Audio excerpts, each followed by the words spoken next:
everyone. Good evening.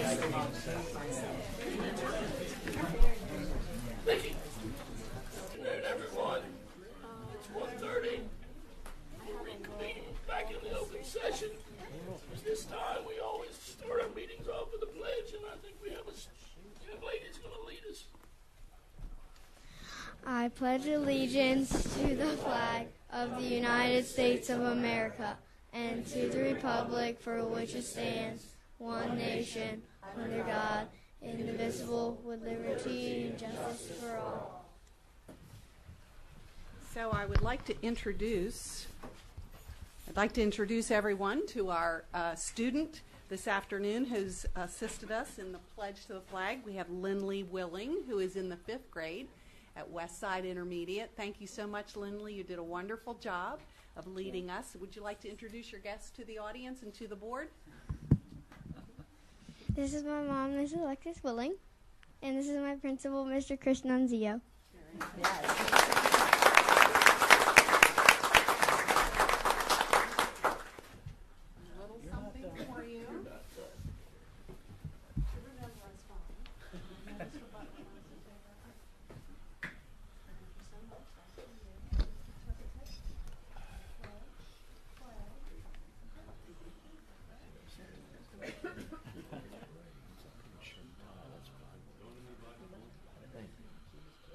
Yeah.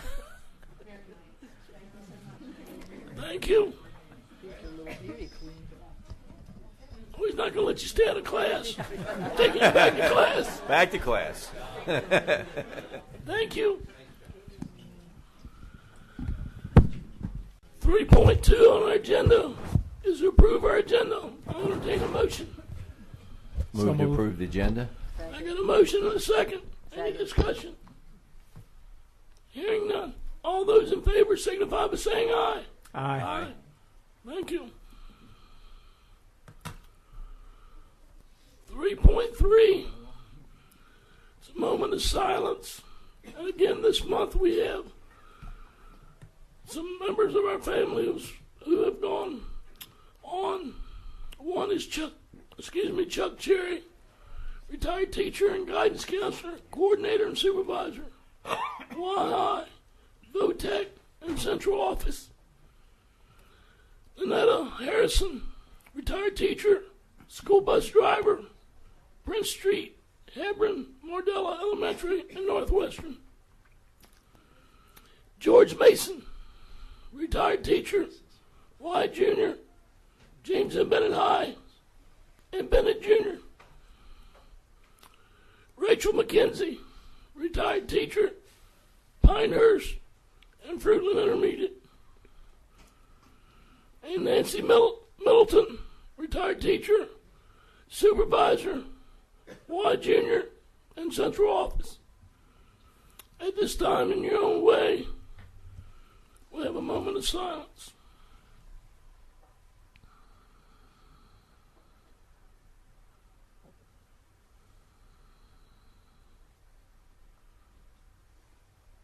Thank you. 3.4, student representatives. And at the table today, we have from Y-High, Gina Batista. Gina, what's going on at Y-High? Okay, good afternoon, everyone. Thank you. And today I'm representing Y-High Student Government as Vice President of their Executive Board. So though we are so excited for the upcoming break, Y-High has worked hard both in and outside of our classrooms. First, our spring sports are in full swing. Y-High's track and field team has recently surpassed many personal records, most notably with Aaliyah Harris's third place ranking at the state level in the high jump. But the team has also performed over well at their recent meets.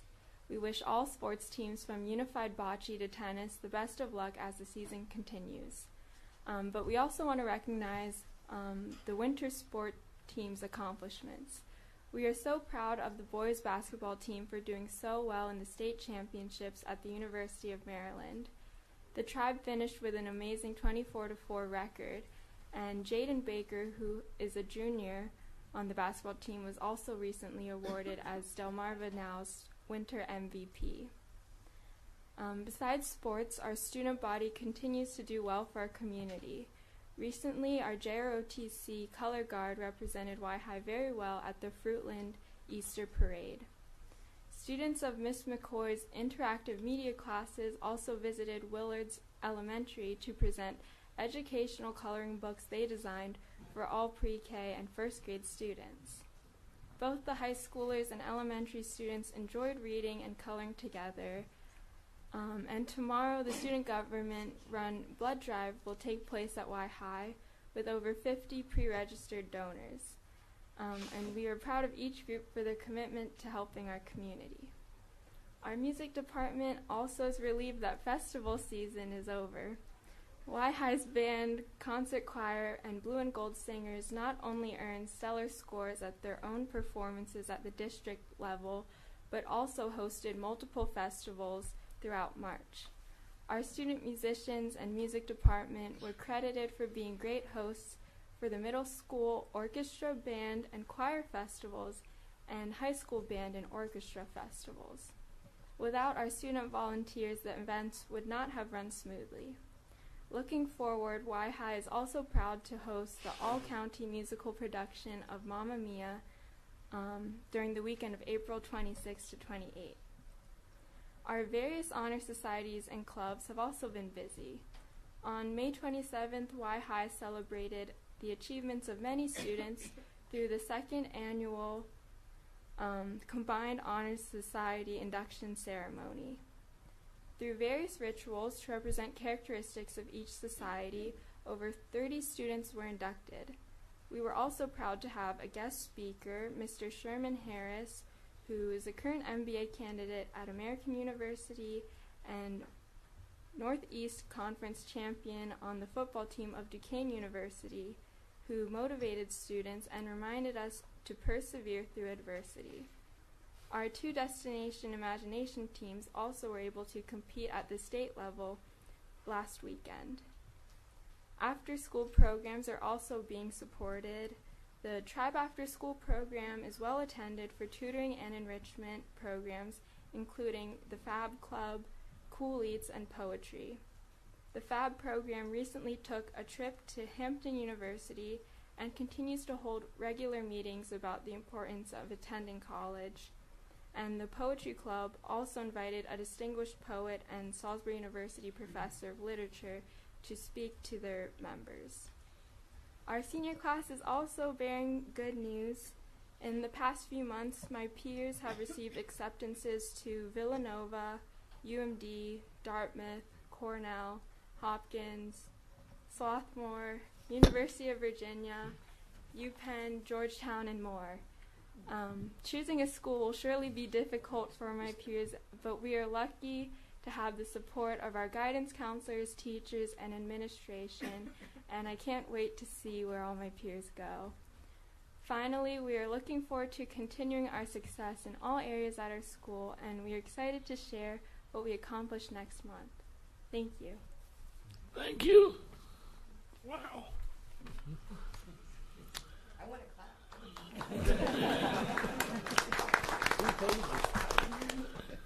From Mardella High School, do you understand? How are you? What's going on in Mardella? All right. First, hi everyone. At Mardella, we're looking forward to the end of the year with the end of the third term, and we're preparing for all of our end of the year activities like Park, which we're super excited for. So, to recap last month, most importantly, the staff lost at the Warriors Challenge to the students. The senior class ultimately won the competition, but it felt like a victory for everyone, except for the staff. The night was full of music, games, and fierce competition between students, parents, staff, and alumni. Our health teacher, Ms. Nestor, has started an action team made up of high school students to promote opioid awareness. At an upcoming softball game, the group will decorate the fields with purple and educate the student body about the dangers of opioids. Moving on to the arts, several band students traveled to Queen Anne's County High School to participate in the 2019 All-Shore Band, and Hunter Wirt participated in the All-Eastern Band. The choir and orchestra both received overall excellent ratings from the judges at their respective district festivals. The band received a superior rating at the district festival, granting them a path to states. The band will be traveling to Morgan State University, bright and early, might I add, our performance is at 8 o'clock, on April 29th to play for a second panel of judges. The sixth graders will be having their spring concert next Monday, which will also feature some of the state qualifying ensembles from the middle and high school levels. Eighth grader Zachariah Scott has performed well with the Optimist Award contest for the speeches. And the high school Honor Society held the blood drive this year and had a great turnout. Warwick will be at Mardella next week to help promote dual enrollment. And as for the SGA, we held our Pasta for Patients night, which was filled with live music, a bake sale, and of course pasta. Now we've turned our attention towards our talent show, which will be on April 18th. I'm hosting it. I'll be telling great jokes all night. And our senior pep rally and our annual color run. Thank you. Thank you.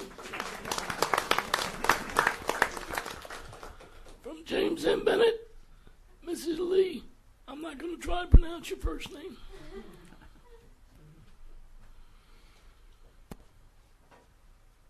How are you doing? I'm good.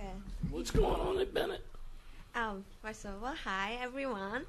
I'm excited to report that JMB is thriving in every aspect and pumped up for the end of the year events.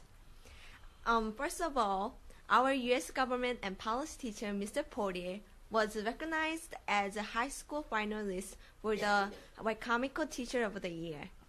Many JMB students were happy for Mr. Portier's acknowledgement. Also, our SGA did a fantastic job on the spring blood drive, and more than 60 students and staff members donated their blood to the community without any emergency. Moreover, last Friday, more than 15 Leo Club members sacrificed their sleep and volunteered to build a ramp for the needy. On Saturday, more than 3 JMB clubs and sports teams helped out the Soulsway Marathon, handling water to hundreds of runners. Last Thursday, our JMB students participated in the Optimistic Oratorical Contest, and 12 students won in their competition group and are going to participate at the next level of a contest this Thursday. Please come to the contest and support our students. Our spring athletes are winning in almost every game. On Thursday, Boy Lacrosse overcome Queen Anne's by 10-7. Yesterday, both boys and girls tennis teams won by 7-0 against Wicomico, and our softball team also won against Wicomico by 22-0. Wow. JMB students started this week with Spirit Week. Yesterday was Mixed Match Monday. Today is Tie Day Tuesday. Tomorrow is a Walk Your Workout Wednesday. Thursday is Crazy Hair, and Friday is Red Hot. All of our students and staff members are pumped up for many end-of-year events. JMB is filled with school spirit and looking forward to the spring pep rally on Friday.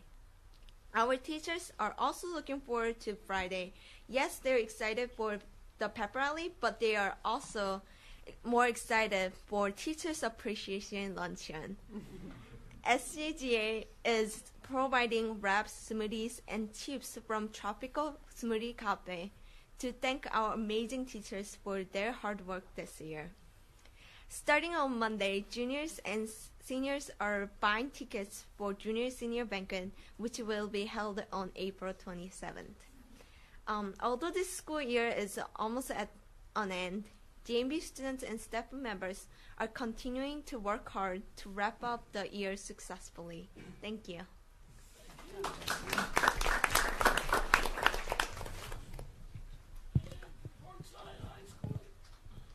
Parkside High School, Sarah Rich, Ashley Stillman, how are y'all? What's going on at Parkside?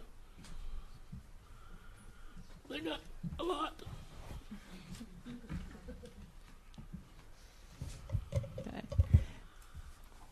Good afternoon, members of the board. Just like many of you, the students at Parkside are getting ready for spring pause from April 19th to the 22nd. As seniors count down the finals days at one of the best schools in the Baysides, many of us are making our final decisions for the year. These decisions include like where we're going to go to college or what career we're going to pursue. Students have been hard at work completing their scholarships offered by Guidance. Today during second period, all the seniors had mandatory senior meeting to talk about important dates, prom, and graduation plans. This meeting helps students become aware of how close to the end of the high school journey is. Parkside Band students did exceptionally well this past week at All Shore Band with 10 qualifying students attending.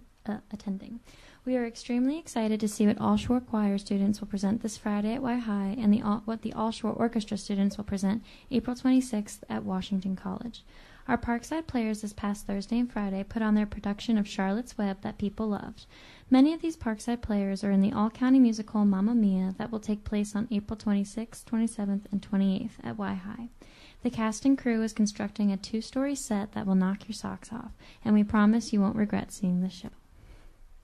Oh, what an honor it is to be in the society at Parkside. Parkside is doing away with the traditional Honor Society inductions. Now we are doing a combined induction ceremony to respect the busy schedules of our proud grandparents.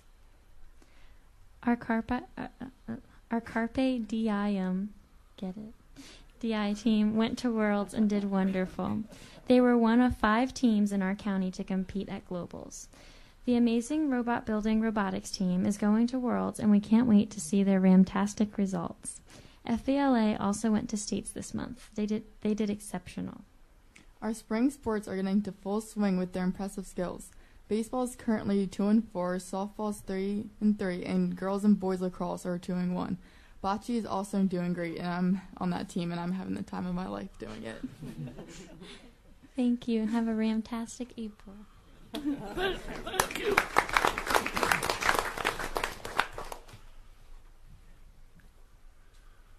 Mr. Balloon, I got to say it again.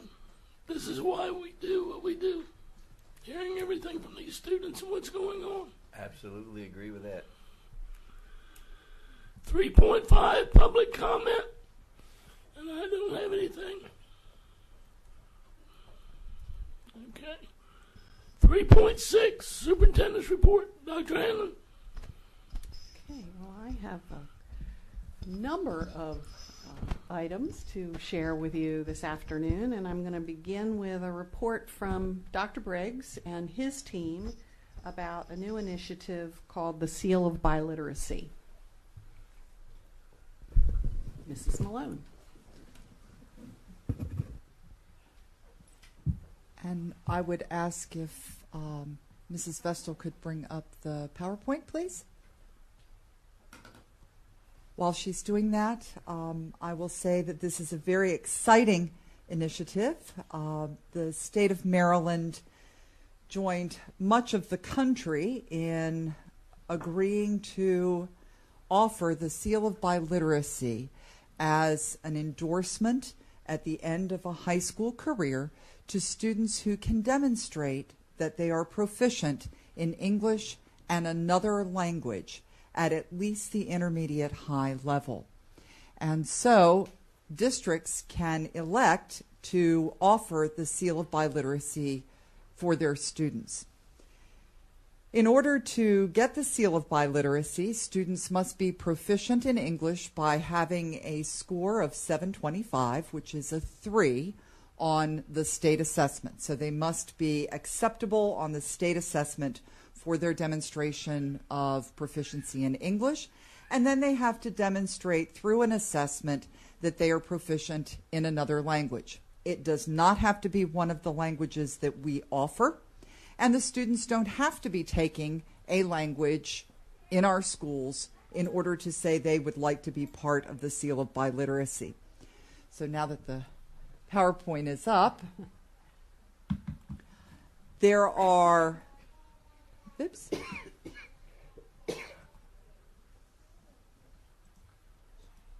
There are a number of states, as you can see in the blue, that offer the Seal of Biliteracy, and Maryland is one of those. It is actually in COMAR, and COMAR does define that, again, the student has to be proficient in English language arts as demonstrated through the state assessment, and then they need to show appropriate proficiency on some sort of an assessment in the other language at the ACTFL proficiency guideline of intermediate high. So that means that they can take the advanced placement test, or they can take what we have decided to use, which is the STAMP test. And you'll notice here that the STAMP test, or the STAMP assessment, is offered in a number of languages. We obviously don't teach all those languages, but if a student came from Ethiopia or Eritrea and they speak Amharic, they can take the STAMP in Amharic. And if they are proficient and they got a proficient score on the English, then they will get the seal of biliteracy. Obviously, we also offer the AP, and students can take that in French or Spanish, which are the two that we offer, but they can also take the AP exam in Chinese, in German, in Italian, or in Japanese if they feel comfortable with that.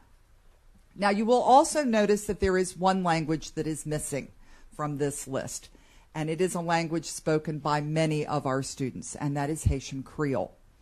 Right now, Maryland does not recognize the Haitian Creole that STAMP offers, but STAMP is working with the state of Maryland to try to get them to accept the Haitian Creole that STAMP offers. In the meantime, if a student who speaks Haitian Creole would like to take the test and would like to be part of or test for the seal of biliteracy, we can have them take the ACTFL OPI, which is oral proficiency interview, and WPT, which is the test of writing. That is a much more expensive option, and so we obviously don't want to do that if we don't have to. The STAMP test is far more cost efficient.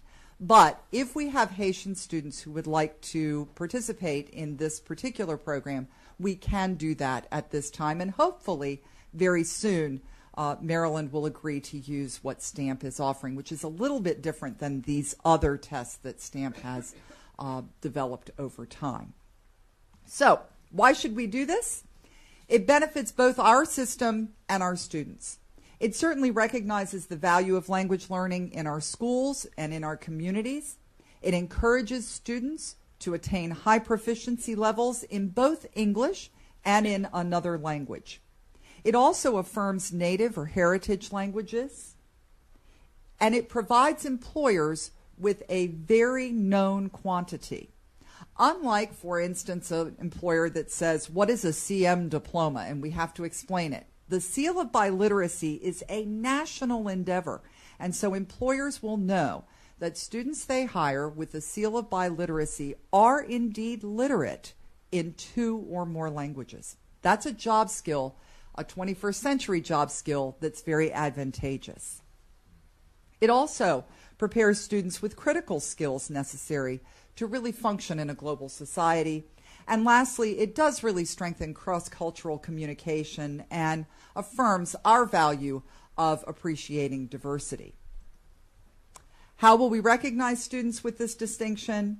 We will note it on the official transcript. So any transcript we send out to an employer or to a college or institution will note that the student has achieved the seal of biliteracy.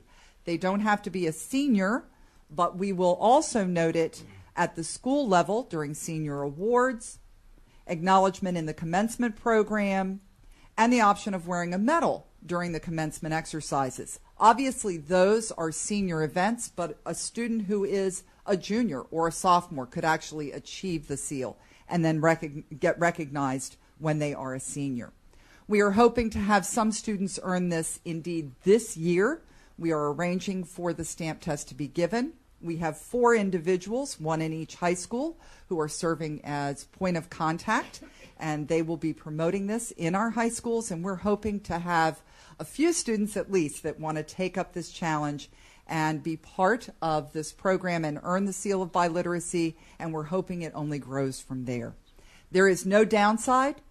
This is only an upside. It's good for our students. It's good for our community. It's good for our school system. So we're very excited about this new program.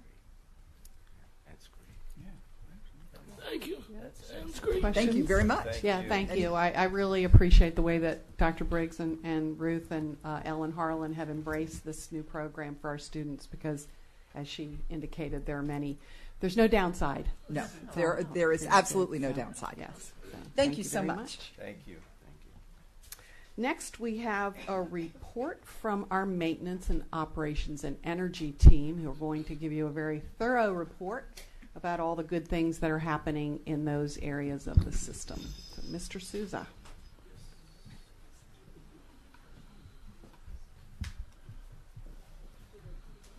Very timely. I just feel the air condition kick on. Good afternoon. Hey, Bob, how are you? I'm doing great.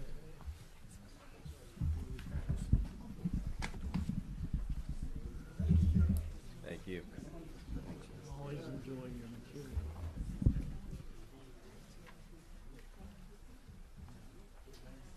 Good afternoon, Mr. Fitzgerald, Dr. Hanlon. Oh, I'm sorry. Yeah, let me sit there for a minute.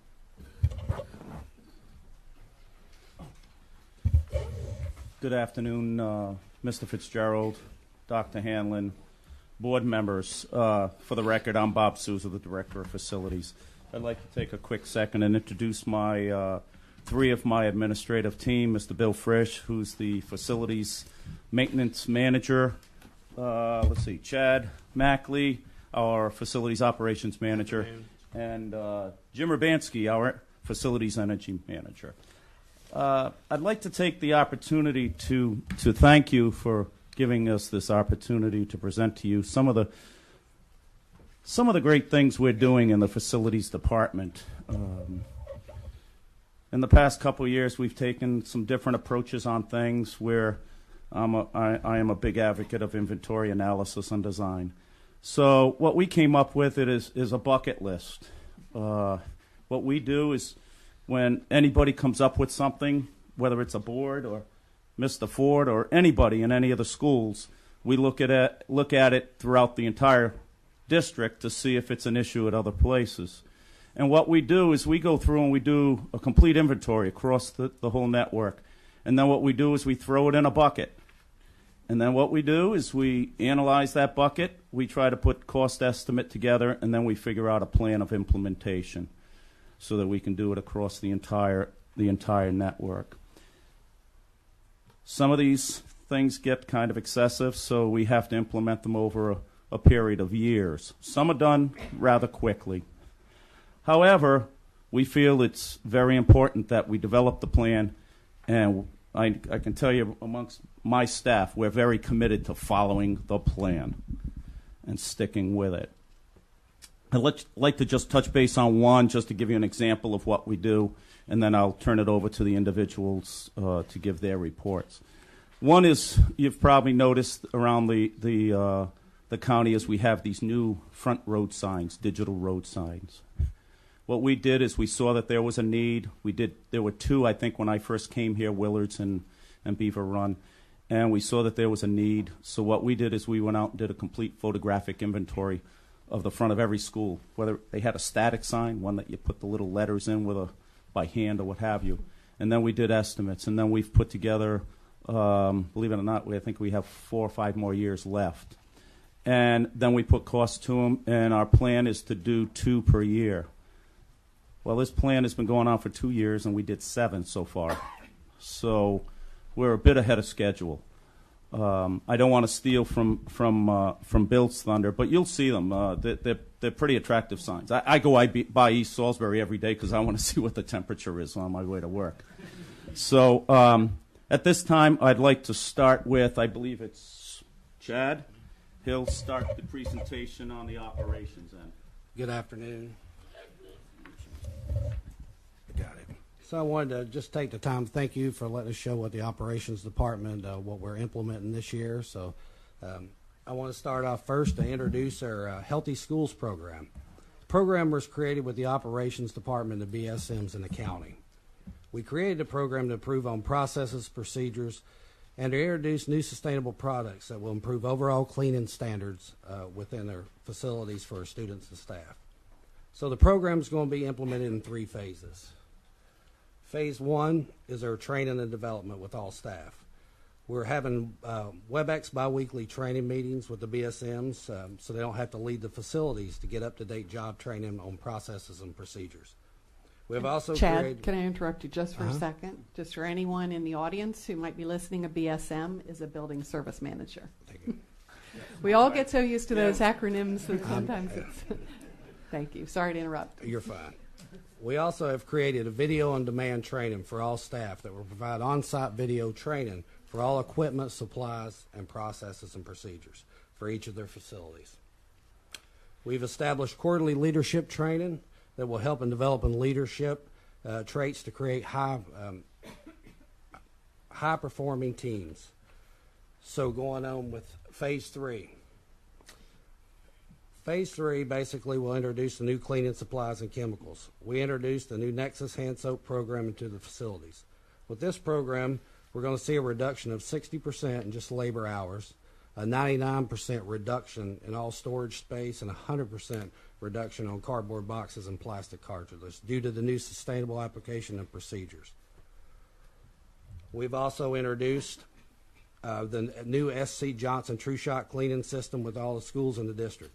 These products are eco-friendly and cost-effective by their self-dispensing system, which only dispenses the proper amount of chemicals needed to avoid waste during improper measuring and mixing. With this new product, we can equip each and every custodian in the county with the tool they need to complete their daily tasks, resulting in a cleaner and more sustainable environment. Displayed is a quote from one of the BSMs from James M. Bennett.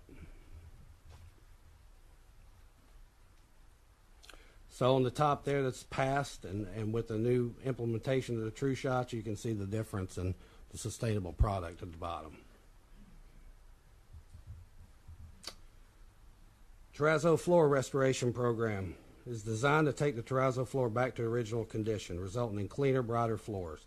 The program will also remove the task of waxing the floors on a yearly basis, resulting in saved labor costs and supply costs to the county.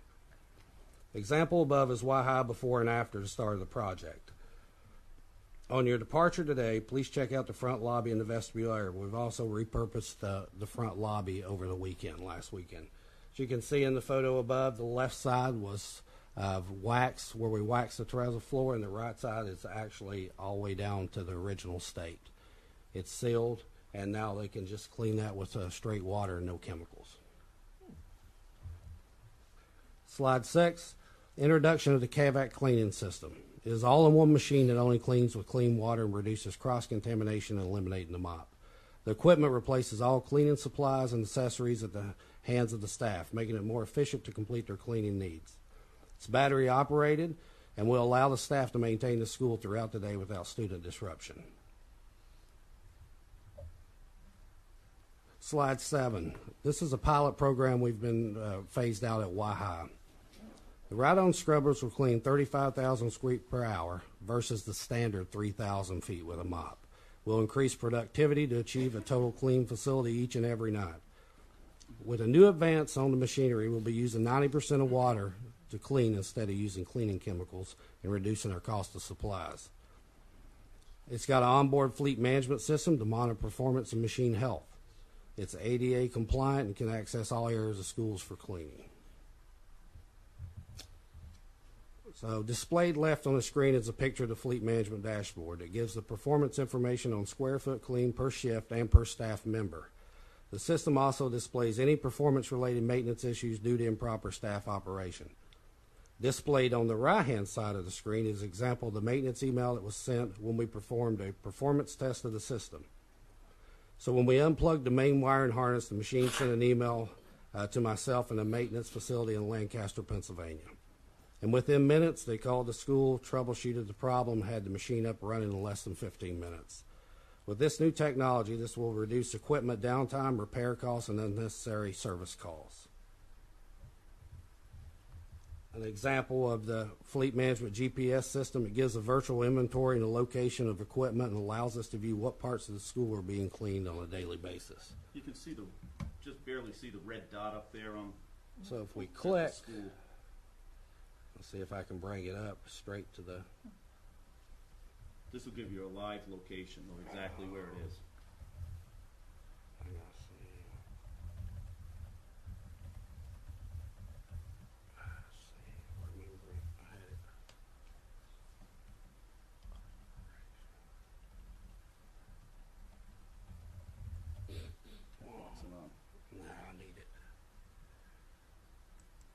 Bob, do you have each of this equipment in each school, or do you have to transport it around?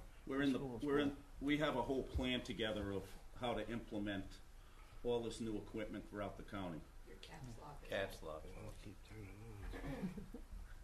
There you go. Right now, it's just in Y-High. And it's, I know your equipment you're talking about, and it's good, and it's good to have it in each building so you don't have to transport them around. No. And we're having to transport between schools defeats a lot of the purpose. Yeah, it's nice. So you can see they're actually in the cafeteria section now actively cleaning, so the status is on. And we can also look at by user, look at how many square feet, and now we have it, they run it by their fob. So everything's set up so we can see exactly how much time we're actually cleaning and looking at a return on investment. And when I drove it and bumped the wall, he got an email notification. When you're cleaning the reservoirs, are we just kind of just removing the wax from them? Removing the wax, taking them straight down, and we're sealing and conditioning them. And now all we have to use is the machines with just water. So the cost of wax, and then we've got about 162,000 square feet of it in the county. The ones at Y-High, were they put in with the renovation, or are they the original? Original. They're original. Wow. You shouldn't wax terrazzo floors. No, They should be just sealed and polished. so they're the ones I walked on, yeah. Okay. Oh, I'm sure. Yes, ma'am. And there's a lot of it. So one of the last things I have is the ProTexas disinfectant system. It's a cordless electronic sprayer that will reduce the spread of viruses and influenza strains. The technology reduces the current time disinfecting the classroom by 50%, and it also allows us to sanitize 90% more of the school that we cannot complete before. This gives us a proactive approach in keeping the schools clean and sanitized and reducing absenteeism due to influenza and viruses. So as you see here in the graph, displayed on the graph are the top 3 schools from 2018 that had a large absenteeism rate due to influenza outbreaks for the month of February. As you can see in the graph, the data shows that we had over a 10% reduction in these schools that we piloted ProTexas sprayer in, and we have currently implemented the sprayer in all elementary schools within the district. And that completes the operations assessment. Is there any questions or before we move to Bill Frisk?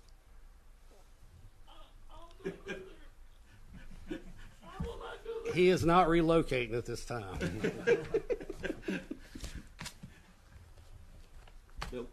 All right, I'm Bill Frisch. I'm the maintenance manager for Wicomico County Public Schools. Thanks for the time to show you some of the upgrades and the replacements and the things that maintenance has done. We've come a long way, and we have a lot more to do, and it's really making a showing. To start with, I'll give you the upgrade of site furnishing. We've been working throughout the schools, changing out site furnishing. We're improving the curb appeal of our facilities. When we change these out, we're allowing ourselves to change the school colors, which can match so each school can have their own color. It's not just a standard. So it kind of gives them a little bit of a individualization. Okay. This is an example of tables being replaced on the left. With the new improved powder-coated frames with thermoplastic seats and tabletops, we upgrade many locations as we can each year, depending on what we have in the budgets. So what we do is we change those out, and it prevents a lot of other maintenance work. We're taking and painting, staining, and having to repair wood, where we're able to put these new pieces in, and the lifespan is like 15 years for each of these pieces. On the left is a trash can that we're replacing. The new ones that will be replacing them are color-coded to the schools again, and we've added rain bonnets to prevent water from entering into the cans.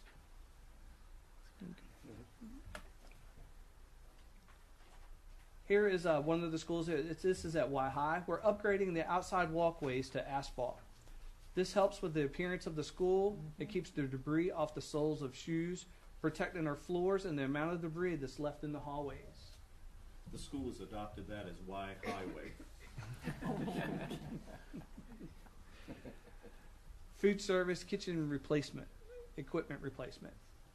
Items we've replaced, just to start, are walk-ins, milk coolers, reach-in refrigerators, kennels, many other things. Replacing and upgrading these items have saved a lot of service calls, giving maintenance the time to perform preventative maintenance, which is expanding the life of our equipment. On the right-hand side, you'll see these temperature monitors. These monitors give maintenance a 24/7 alert for temperatures that go out of compliance on our walk-ins. This handles refrigerators and freezer sides. This helps on the weekends and holidays to prevent food loss when staff aren't present. Maintenance and the energy management team have combined together, and we've added boiler loop alarms. This allows maintenance to get an alarm if something happens to one of the boilers during the wintertime, and we are able to respond, go in, fix any of the issues prior to any students or staff arriving to the schools. This picture here shows a new walk-in that maintenance has installed on the left-hand side. On the right-hand side, this shows a picture. This is the temperature monitor thing that's up there around the round circle that has a little green display there. That's the monitoring system that will alert us when temperatures go out of compliance. This here is facilities fleet replacement. The replacement of 2 crew cabs 4x4 with plows this past year. This has expanded our snow removal fleet. This expansion has reduced the cost of current contractor snow removal by removing 5 schools from contractors and handling in-house now. We've also replaced a standard 1-ton van pickup, bucket truck. We've replaced this with a dual-wheel diesel-powered Sprinter. This has increased fuel economy. This vehicle will also operate the bucket for 40 minutes without the motor of the vehicle running. We just got that Friday. Yep. Does that have outriggers to it, or is it just like that? No, it does not have outriggers to it. It's dual wheels. It's dual wheeled into Dual it. wheels is enough for it? Yep. And it has all the self-leveling and capabilities and everything to it. When you start it up, it has all the monitoring systems for it. Must be great for outside light maintenance. Mm-hmm. And that's exactly what we use it for. That and flagpoles, any of those maintenance things that are, we can't reach. Carpentry and Grounds Department have combined to replace the aging wooden steps with ADA compliant aluminum systems. Where are you putting those? I'm quite impressed with those. I look for railings everywhere I go. Well, as of right now, these are on all of our portables that we have, and we are this year. Wood ones. This year we're in the process, and the order is coming in, I believe, at the end of the week. Is Y Middle, Pemberton, and East Salisbury. And what we're doing is we're replacing the wooden ramps when we go there, and we're also replacing the wooden steps. All of these will be ADA compliant, which will have the handrails for graspable use. Do your ramps have railings also? Mm-hmm. Yes, they do. Last year we did all of Delmar. Okay. I think they were what? Delmar had 14 sets 14 that we put in at Delmar last year. On the left, you'll see the ones that are being replaced. Require maintenance of painting, wood repair, sanding due to splinters, and vulnerable to slip, trips, and falls when wet. Mm-hmm. New aluminum systems have textured steps and platforms, has an ADA rail, and only require power washing for maintenance. As Bob mentioned before, talking about the electronic signs, these signs allow the schools to communicate with the public, the staff, student, and parents, giving vital information at all times. Pemberton, this is an example of the old sign. We have the new sign on the right. Beaver Run, also the old sign and the new sign. West Salisbury, our newest school. We went from the old sign there to our new sign here. And then we have Chipman and Del Mar. That pretty well wraps up what I have here. I'd be happy to answer any questions. I'd like to take the time to say thank you for letting us to show you our valuable upgrades that we've done for our facilities. And now I'll turn it over to Jim, our energy manager. Good afternoon, everyone. I don't want to get yelled at about this mic, so I'm going to move in a little bit. It's my first note to myself. Remember Mike. Thank you for the opportunity to talk a little bit about what we're accomplishing in energy management. Let me start with explaining the Empower Maryland program. The program was enabled by legislation in 2008, which mandated a reduction in energy consumption statewide. The entire program is funded by the ratepayers as a surcharge on our Delmarva Power electric bills on this side of the bridge. Abiding by the program rules, Wicomico County Public Schools are paid an incentive for energy savings projects. The amount of the incentive is based on the reduction of kilowatt hours achieved. We participate in the program regularly and have received incentives totaling approximately $10,000 with additional project applications in the pipeline. Currently, we're researching the feasibility of a large-scale project to retrofit existing lighting and LED technology while incentive funding is still available. Switching our lights to LED will decrease electricity use while enhancing the quality of light in our spaces. The program rules require the addition of occupancy sensors, which will further reduce our consumption. Beep. Understanding some of our operating challenges has led us to some pretty innovative procedural changes concerning our unoccupied space temperature set points. Previously, during unoccupied times, our space temperatures were reset from 71 degrees to 60 degrees during the heating season and from 73 degrees to 80 degrees during the cooling season. We've changed those to reset to 70 degrees during unoccupied heating and 74 during unoccupied cooling. This set point change allows our building to maintain a thermal mass, not only increasing the occupants' comfort, but also reducing our electricity peak demand, which in turn reduces the amount we are charged by the utility. Also, not raising the set point building-wide in the cooling season allows for better humidity control, which reduces the chances of mold and the resources needed to combat its growth and cleanup. There's also furniture, doors, and other building finishes, which are protected against the wear and damage caused by daily temperature and humidity swings. One of the greatest benefits, I believe, is the improved morale of student and staff, most notably during the summer when previously most of the areas in the building where custodians were working were unoccupied and kept at 80 degrees. Now they'll be maintained at a comfortable 74 degrees.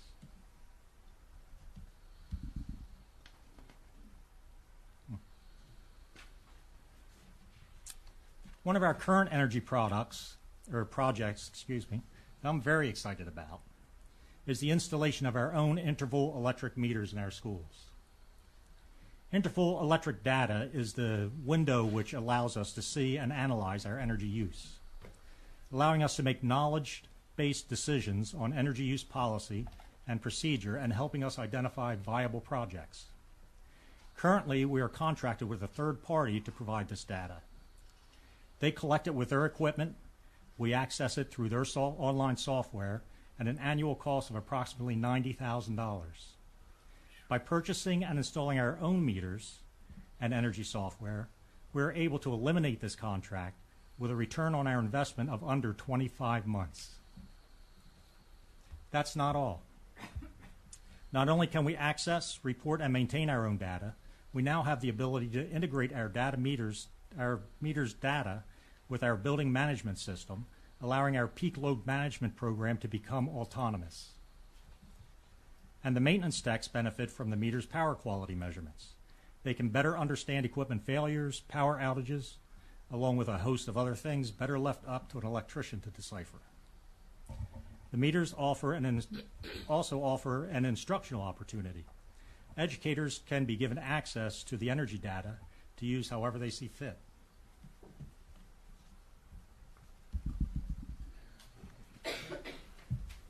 You want me to finish? Oh, I thought you were done. He flipped the slide. I'm sorry. Go ahead, Jim. Finally, before I hand this over to Bob, Mr. Sousa, thought we practice it. I'd like to say that with each project we face, we strive for multiple benefits. Avoiding utility costs through the reduction of energy use while enhancing the quality of our learning environment and promoting responsible use of energy. And with that, unless you have some questions, I'll move to Bob. Bob, I've got a question for you. Sure. On your temperature devices, your remote temperature devices and your refrigeration systems and all, do they go back to your energy management system, or do they go to the on-call person, or do they come directly to your phone? Actually, we don't really have an on-call system. We have people that are staffed that it automatically rolls over to. So it could be 2 o'clock on a Saturday morning, and it'll either go to, I'm not sure all the individuals. Bill can probably describe it better. It comes to me as the maintenance manager, and it comes to my 2 technicians, one being my foreman of that department of HVAC food service, and the refrigeration technician that we have. They automatically get those alarms by email just as soon as it happens. It eliminates a lot of windshield time. They can take a look at it right away, and they can determine what's going on before they even We can walk out the access door. that by the web and go in and look at the temperatures and see what's going on. When that alarm comes to us, it'll tell me what the temperature is inside that box, meaning the temperature of the walk-in, but it also tells me what the coil temperature is of the device, which that tells me if is it cooling or is it not cooling. Okay, thank you. In closing, again, I'd like to thank you for this opportunity. We kind of run a very low profile. And thank you for all the support you have given us throughout at least our several years that we've been here with equipment, funding, and support. Please keep in mind that this is only a small snapshot of all the buckets we have back at the shop. We have quite a few buckets. This is supposed to be the close of my thing, our little speech, but collectively we did not run this through when we did it with Bruce, purposely because he would tell us not to say this. But collectively, as a group, pretty unanimous, we would like, since he's retiring, we would like to express our sincere thanks to Bruce for all the, no, I know that, but I mean, Bruce, for all the support you've given us in our department and pushing us forward, pushing us. You always want someone that pushes you to excellence. And we're going to definitely miss Bruce, even though I'll see him quite often because we live in the same neighborhood, and I'll see him walking. But we know he wouldn't allow us to say that, but for record, we just want him to know that we truly appreciated working with him and the balance of the next couple of weeks. Thank you.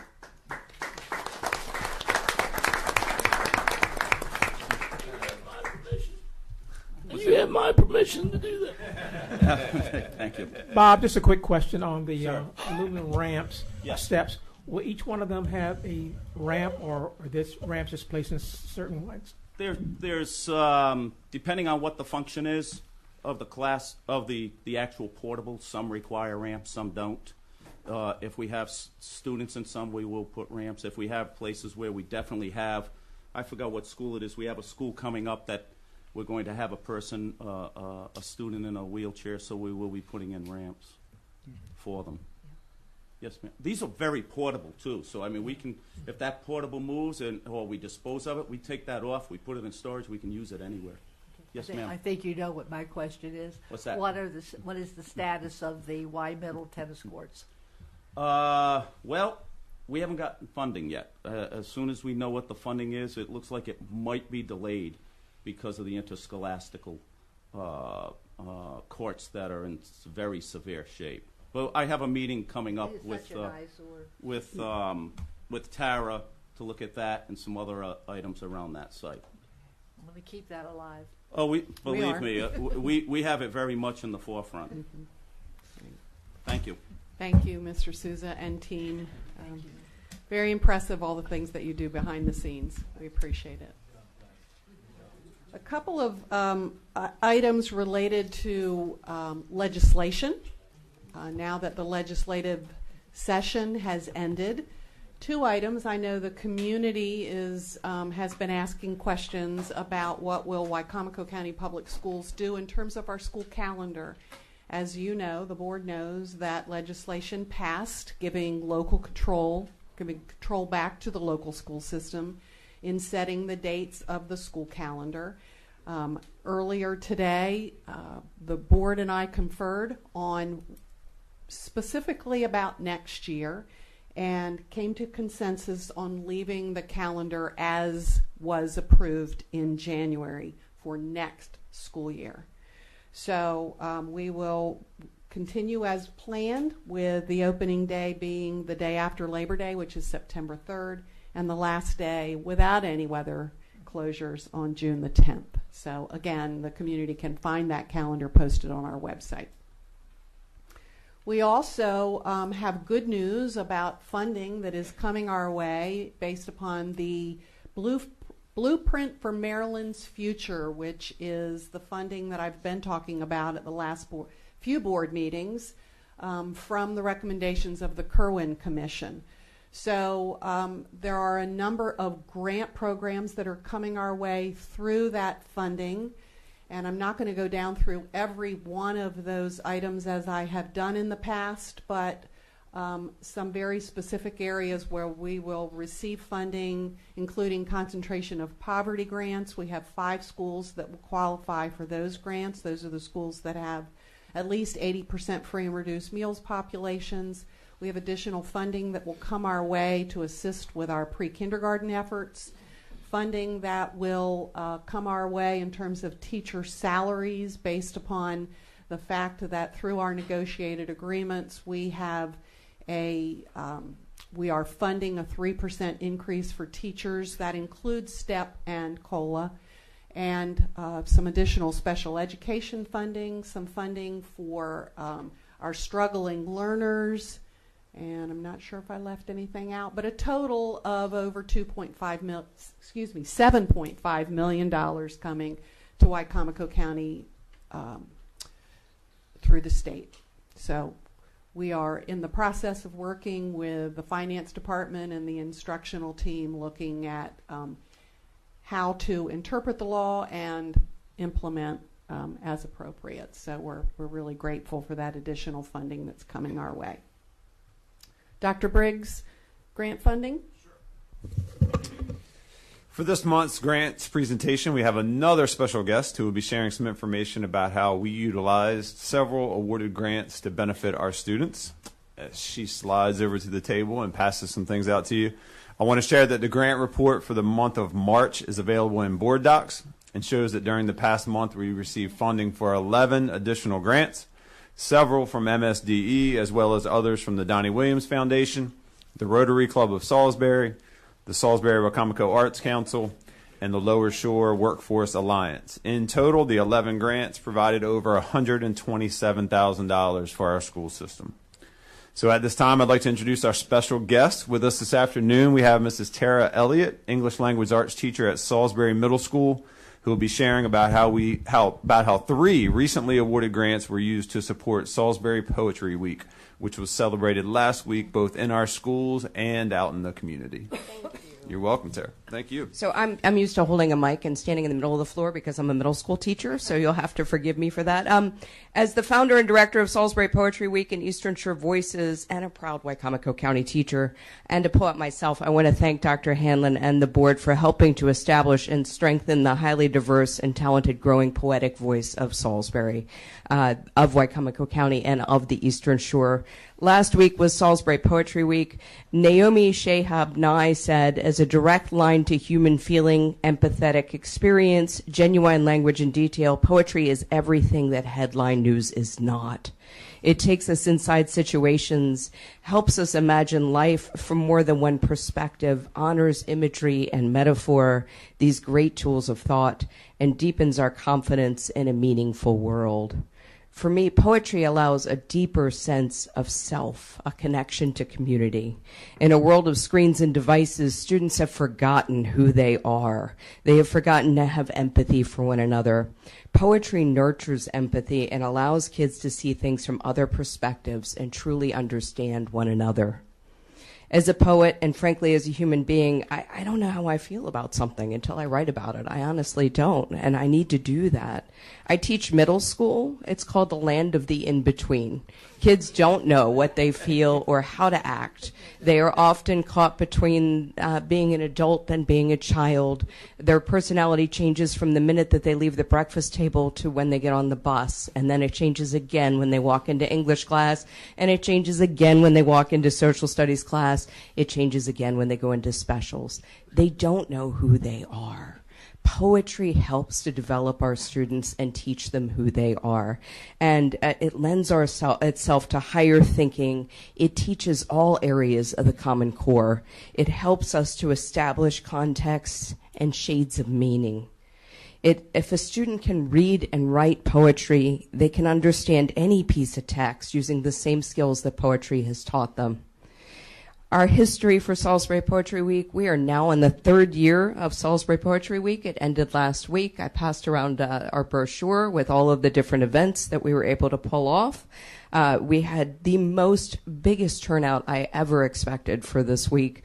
All of our workshops were full. All of our open mic had over 80 people in it from all over the Eastern Shore, from Philadelphia, from DC, from Virginia, from Delaware, everywhere. It was quite impressive. I think we broke some fire laws. Shh. So, but I want to tell you, the first year we had Fulbright Scholar, Oxford Fellow, and Johns Hopkins Professor of the Writing Seminars, James Arthur, in. Last year we had Jerry LaFemina, who is the director of the Carlow University MFA program and director of English. And this year we had the Autumn House Prize poet, the winning poet, Jane Satterfield, with us. Our project has been funded from grants from various organizations, and we really want to thank the Community Foundation, the Purdue Foundation, Salisbury Wicomico Arts Council, Maryland Humanities, as well as local businesses and private donations and sponsorships from our local writers' organizations.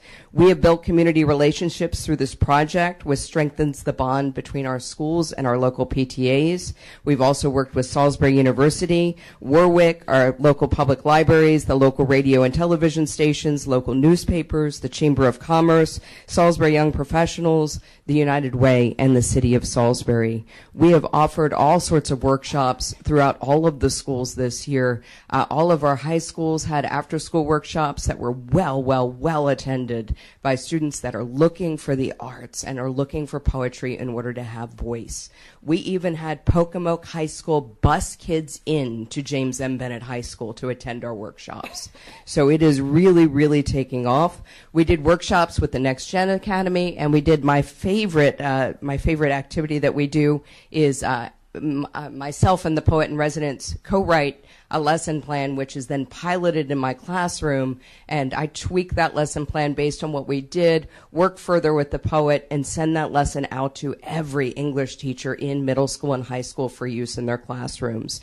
We also promoted the One County, One Book initiative, which was created by PD coaches Catherine West, Tracy McGovern, and Jenny Bernardi. Every kid in middle school got their own copy of The Crossover by Kwame Alexander. They read it, did all sorts of fun activities based around that book, and there was a crossover event at James M. Bennett High School. Well attended. The numbers came in today. Over 500 parents, kids, and families came out to that event. So we also are showcasing the poets of our local area. We had a reading at Salisbury University where 7 local poets read with poet in residence Jane Satterfield, and we announced a new initiative, our Salisbury Poet Laureate, who has joined us today. Nancy Mitchell.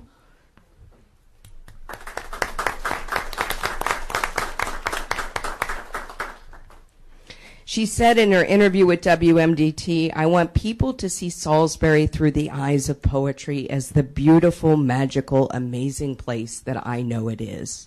Poetry allows us to do that. I want to thank Nancy for coming out today, and I want to thank everybody for all of their support of Salisbury Poetry Week and Eastern Shore Voices. We have more work to do. We're heading to year 4, and we have Chris Salerno joining us as poet in residence next year, and we'll also be announcing a new initiative, the Salisbury Kid Poet Laureate. Thank you. Thank you, Tara, so much. Thank you. And now I have to go back and do detention. Mr. Butler, the Extra Mile Awards.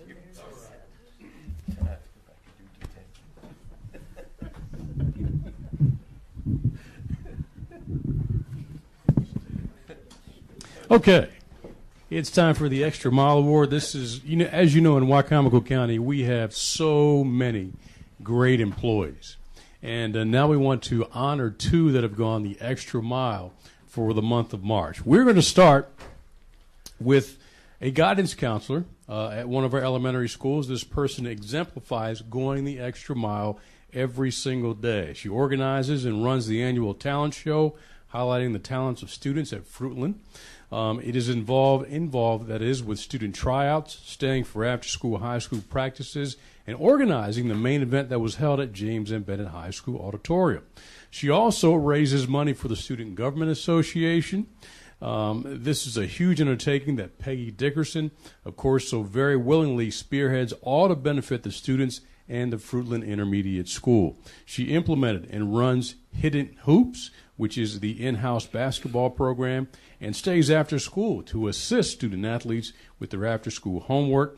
Also then with basketball practice, as well as organizes the coaches and the games.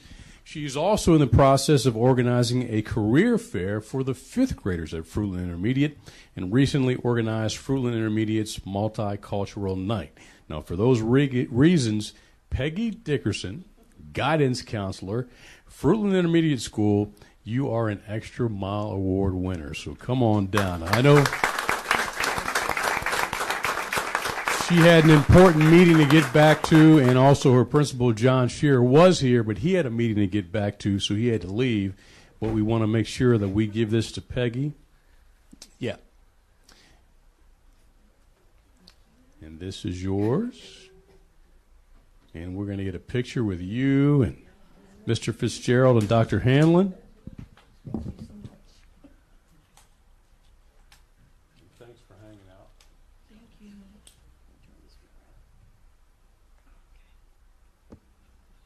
All right. Everybody smile. Take one more. Thank you very much, Mrs. Dickerson. Let's give her a hand for going the extra mile.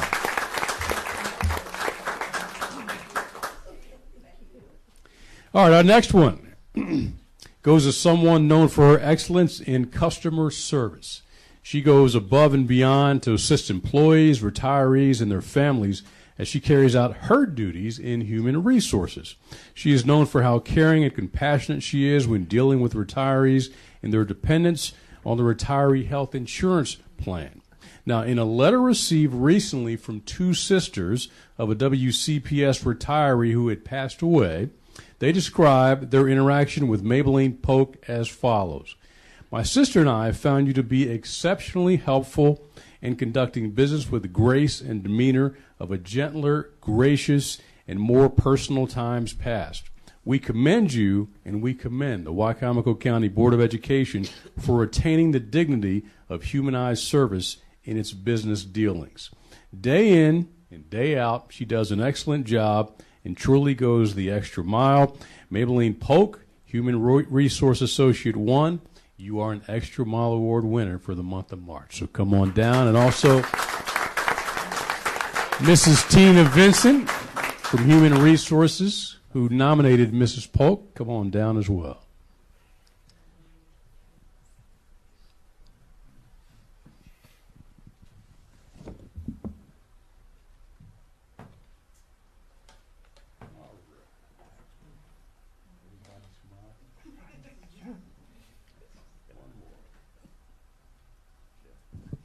Mrs. Polk, thank you very much. Let's give her a big hand for being an Extra Mile Award winner.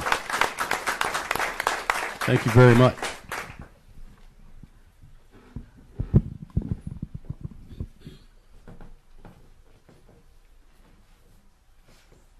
Thank you, Mr. Butler.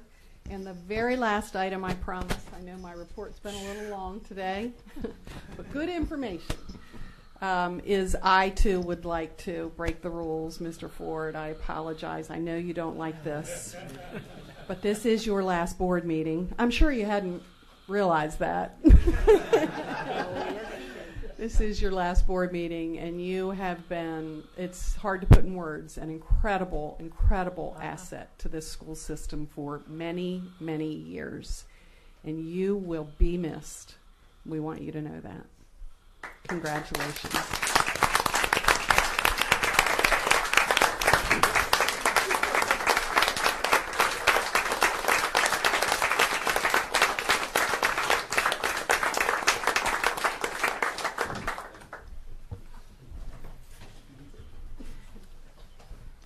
How do I follow that?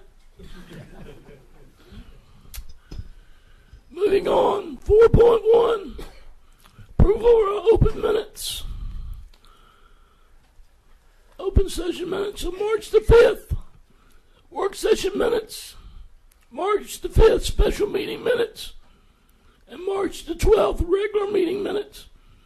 Everyone's had the opportunity to look at them. I'll entertain a motion. So moved. I got a motion. Second. And a second. Any discussion? Hearing none. All those in favor signify by saying aye. Aye. Against, saying thank you.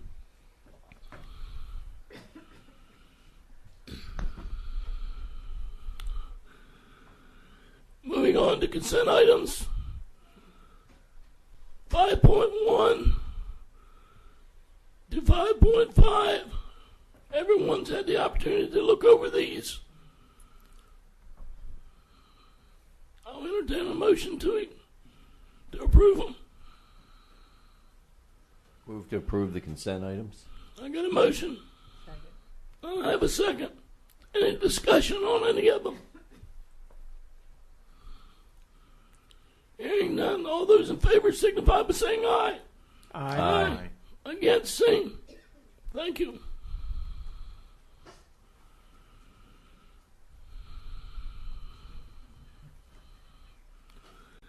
Six point one.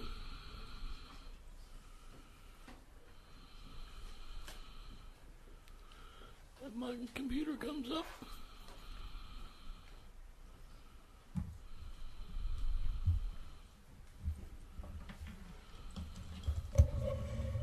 Guess I'll have to go to paper.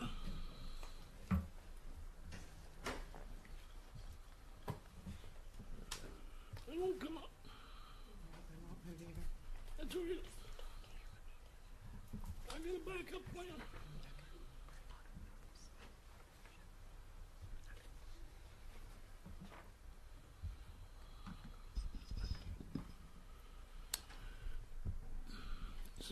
Six 6.1. During the March meeting of the Curriculum Council, the updated integrated curriculum map for middle school English language arts was reviewed. This update includes lessons, activities, and resources specifically addressing the needs of accelerated and gifted learners.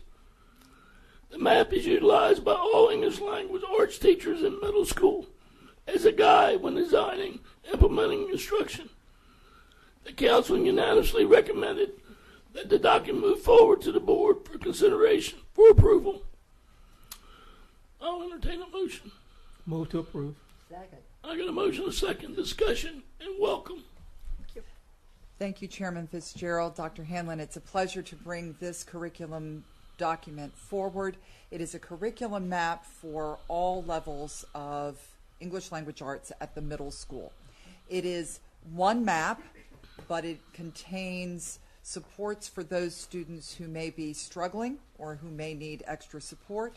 It includes resources for those students who are reading on grade level, and it includes suggestions, activities, resources, etc. for those students who are reading above grade level and need extension activities. We have worked very hard on this document under the leadership of Mrs. McSorley, and it is my pleasure to bring it forward to you today.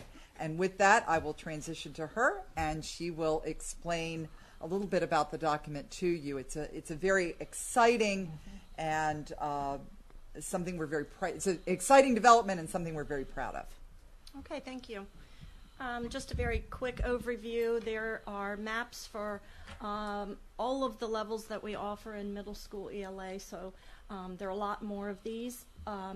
And these are for a 9-week term. It's an overview, sort of like a long-term plan for the 9 weeks. It does include all of the strands in the Common Core, as you can see listed at the top. And what this document does is gives the teacher an overview of the 9-week period. And in this case, because it is for our advanced learners, you will notice that even though it's a 7th grade level document, we have gone above grade level in some instances for certain standards because we are trying to provide that rigorous instruction for those students. So some of the standards where we felt they could use some rigor, some additional rigor we added in the 8th grade standards, especially when it comes to level text that they will read. But if you just kind of glance down, and I won't read all of these to you, we do put in exactly the literature that they will be reading in that 9-week period. They are expected to be reading some books together. They read some books independently, and then they work in small groups. So they get a wide variety of reading experiences. And then moving on to the list of different kinds of texts. They read both informational and literary texts, and you can see the variety there. And Tara would be happy to see all the poetry. And then each of the elements in the writing, we have argumentative writing where we require them to write multiple pieces. At the middle school level, students are writing 9 pieces each marking term. So that's quite a bit of writing. We're pushing them very hard. We have informational text and explanatory text. And then if you keep going down, we have multiple narratives. This is all based on the framework that was recommended for the PARCC assessment and the Common Core standards. So it's all within the guidelines of what students need to do in order to be prepared for not only the assessments, but also real life. And they also are involved in a research project, but it's a little different than what I used to do, where you do one major research paper over the year. They do smaller versions of that. And then they get lots of experiences with other kinds of writing, journal writing, routine writing, quick writes, so that they have those experiences of being a writer on the spot and then a writer with some time and process to teach the writing process. So the curriculum map also includes the speaking and listening standards, which we, of course, want our students to be proficient with. And so this is just one sample of one marking term. We have these maps for all of our core students, for all grades, and we have them for our core extended students for all grades, 6, 7, and 8, and then now our advanced students. Any questions? I have a comment I'd like to make. I was going to do this at the end of the meeting, but I'll do it since both of you are sitting there now. As part of the curriculum committee, I was at the presentation, and I want to thank publicly Mrs. Malone for being so patient with me, because this is somewhat what I did in my other life. So as the presentation was being made, thousands of questions, I didn't ask all of them, thousands of questions came to my mind, and I was just so impressed. And I also want to thank Mrs. Malone for staying later and answer some other questions for me that I had. And I am really excited about being on your committee. But my first meeting was something that I had been involved with before. So thank you for your patience. And I definitely approve what you're doing, and good luck to you. Well, thank you. Mrs. Sathowski, I thank you for asking those questions, because those are questions, it gives us a chance to really think about and to know that we can explain why we made the decisions that we made, or perhaps why we can make or how we can make improvements in the future. So please don't apologize for those questions. Please keep asking them. Well, I was just so excited when I found out it was middle school language arts. Now, if it was math, I will sit there and say nothing. I will also say that this will be on display for any member of the public who would like to see it. I will confess that this isn't quite as interesting as a book or a textbook, but if there are members of the public who are watching or who will watch this recording and they would like to see the curriculum maps, we will be delighted to show them to you. And this also is for first reading. Yes. So, I'd just like to add that it's real pleasing to hear the involvement of teachers with this, so that you have buy-in from them, since they are the ones going to have to deal with it. Another question I didn't ask that day. Are we teaching children to write a simple thank you note anywhere? Yes, actually we are. Yes, we give them the vast experiences of all types of writing, and real life writing is definitely on the Because list. to me, an email is not a thank you note. I'm old-fashioned. okay, we had a motion and a second. We've had discussion. All those in favor signify by saying aye. Aye. Against, saying thank you.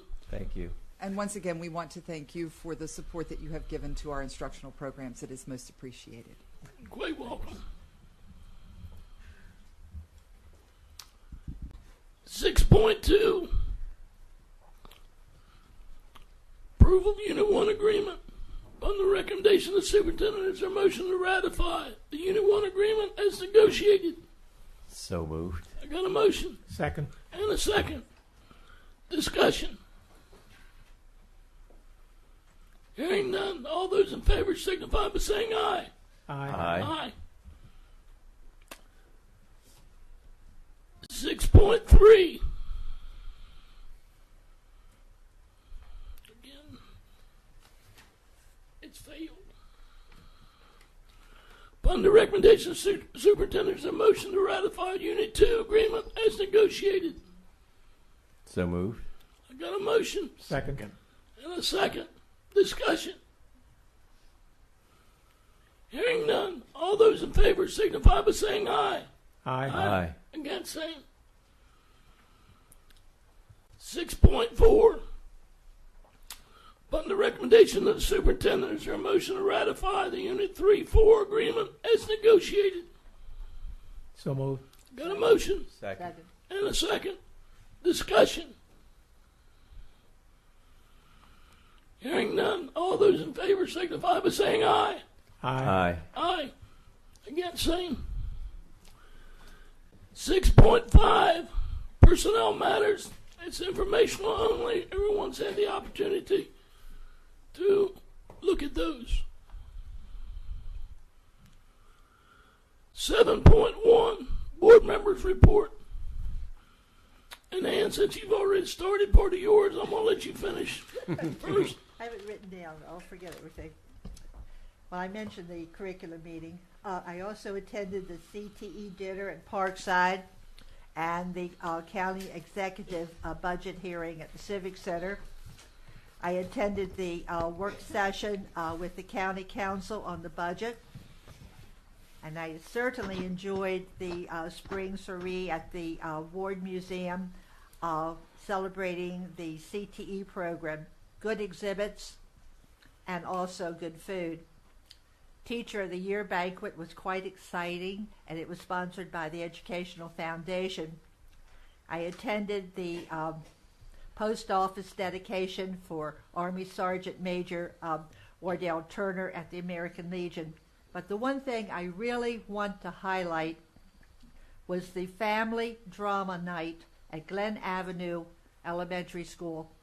I was invited by Dr. Jeffrey Bayer to attend. They celebrated the children's classic, Where the Wild Things Are. And when we were talking about this extra money, Dr. Hamlin, I was thinking if some of this could be used as an example for what they did at Glen Avenue. It was a family night. They had about 75 children and their parents attending. I walked around the room and talked to these families as they were doing their different tasks, all the different fun activities that they were doing. But I liked what the principal said at the evening, at the end. She said the families were sharing, but every child went home with a full tummy, having eaten a very healthy dinner.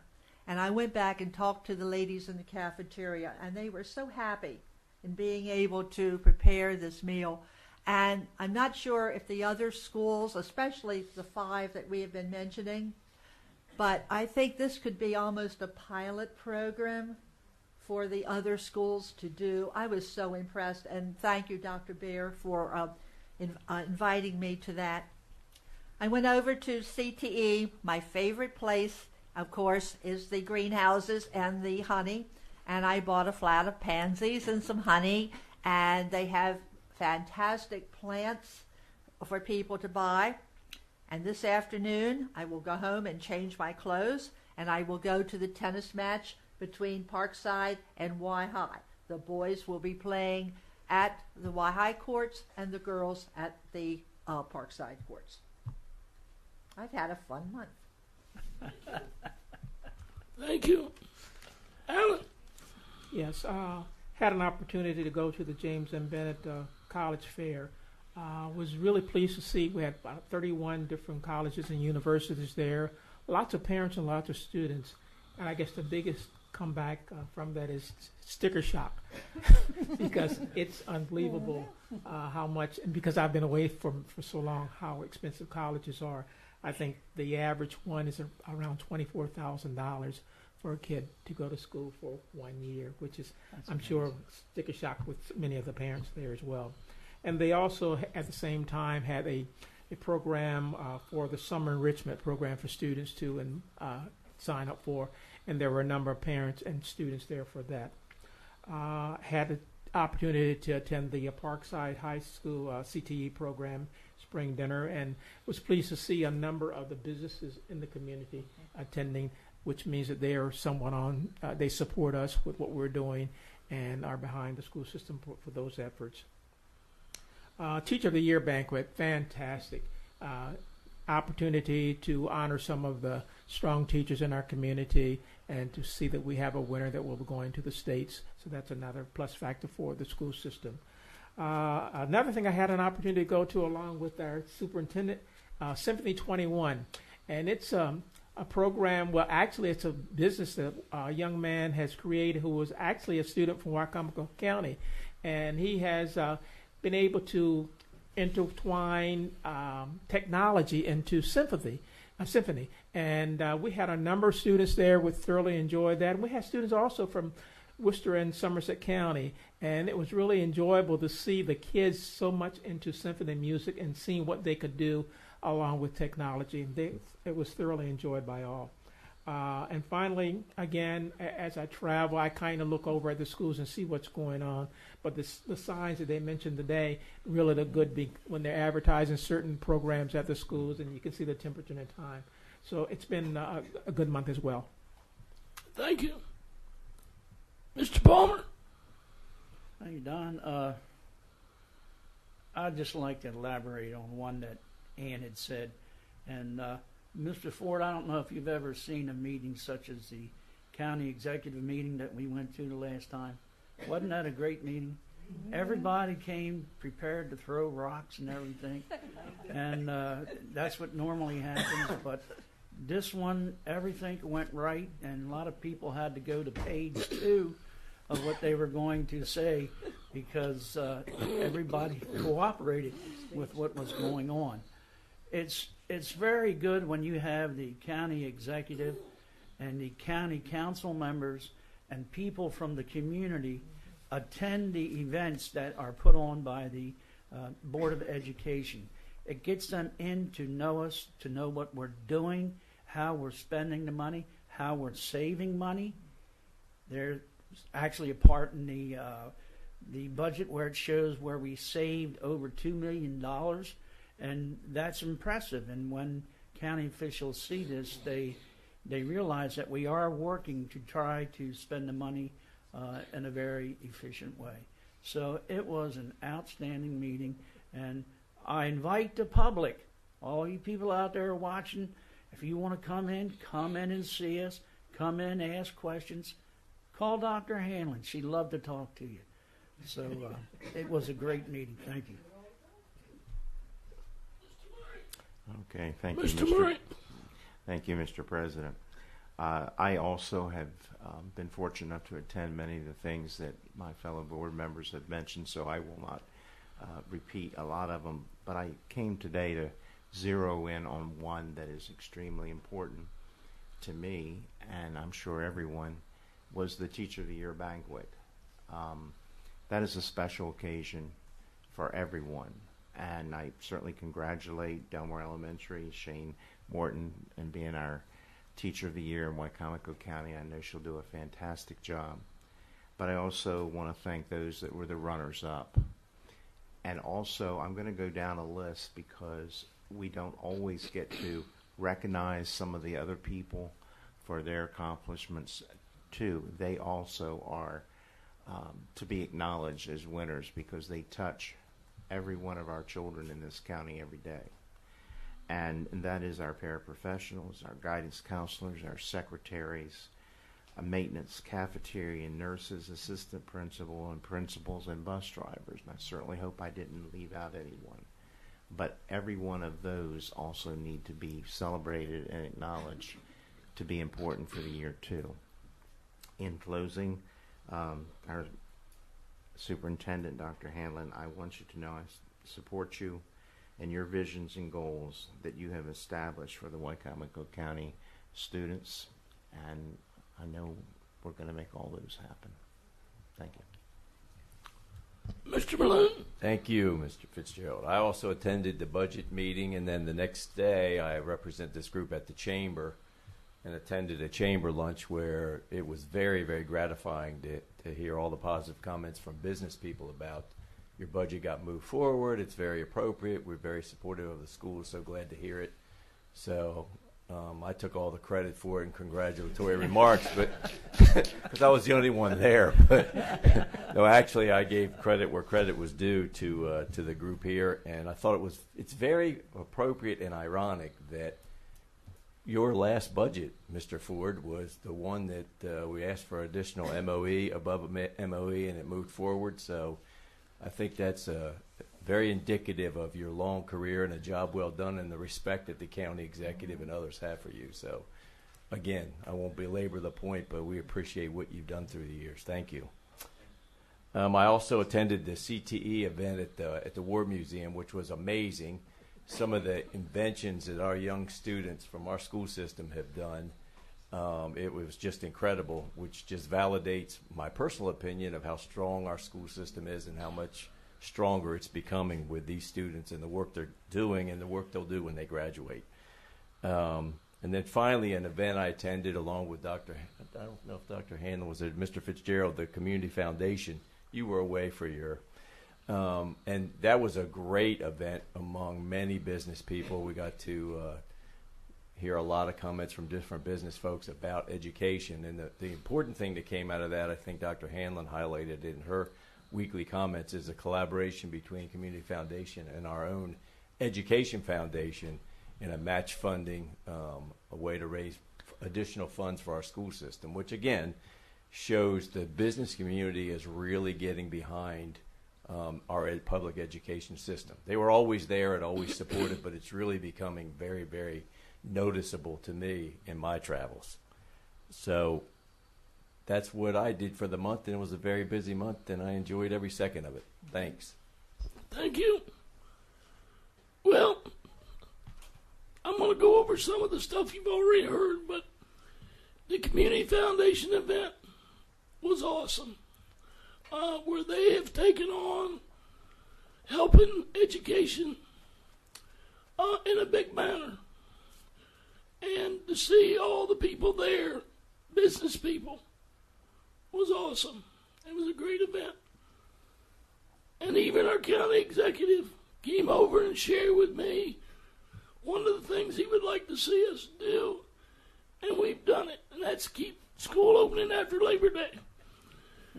Another thing, and I don't think her name gets mentioned enough, but a Teacher of the Year gala, Laura Bounds and her committee should be honored because they did an outstanding job, and it went smoothly, and it was very nice. So, Dr. Hanlon, if you will pass that on to Laura, I'd appreciate it because from us, or at least from me, it was an awesome event. Again, Mr. Culver's budget session, I was prepared for another speech of throwing stones. But it was awesome to go and listen to positive comments and his willingness to be able to step outside the box and provide extra funding. So, again, I was glad to see that. And last but not least, I've been a board member for 10 years. And Bruce, it's going to be hard to see you leave. I know where you stay. I know where you're going to be working. And I've got your phone number. But again, you set the bar high for that gentleman sitting in the back. We can't replace you. We can't. You have done so much for this organization over the years. And you're so respected across the state. Not just here in Wicomico County or on the Eastern Shore, across the state. So, again, I know how it is to retire. I want you to enjoy it. I want you to be able to go visit them grandkids anytime you want without having to say, can I have a day off? But again, good luck to you. And I consider you a friend. With that, meeting adjourned. I have a ball game in 55 minutes.